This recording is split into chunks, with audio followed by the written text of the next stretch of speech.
championship belongs to the Los Angeles Lakers.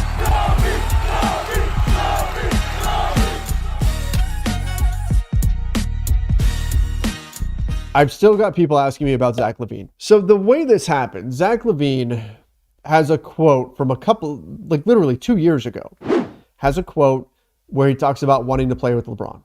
And that started to get recirculated.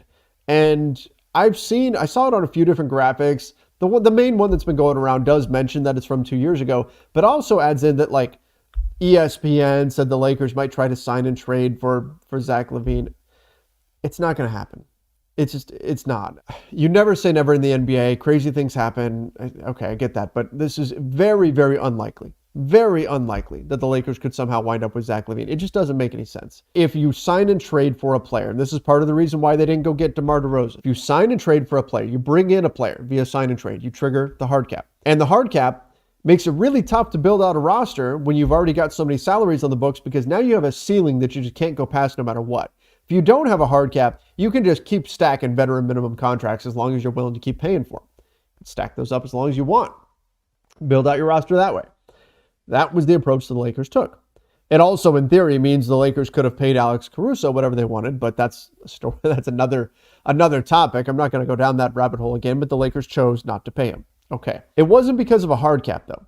A hard cap, if you trigger that by doing some sort of trade, and I'm not saying there's one that exists that the Bulls would accept, but if you try to package up Russell Westbrook and you get a max salary because you're assuming he would take a max deal to get him, Zach LaVine, you're going to trigger that hard cap and you're still going to be in the same spot financially where you're not going to be able to build a roster around LeBron, AD, and Zach LaVine.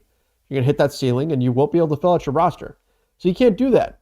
The only way that I see this maybe being possible, and most of you will probably say immediately no when I say this scenario, in order to free up the cap room, you waive and stretch Russell Westbrook. That means 3 years of Russell Westbrook, 15-ish, somewhere between 13 to 16-ish $1 million sitting on your books for the next 3 years, dead money.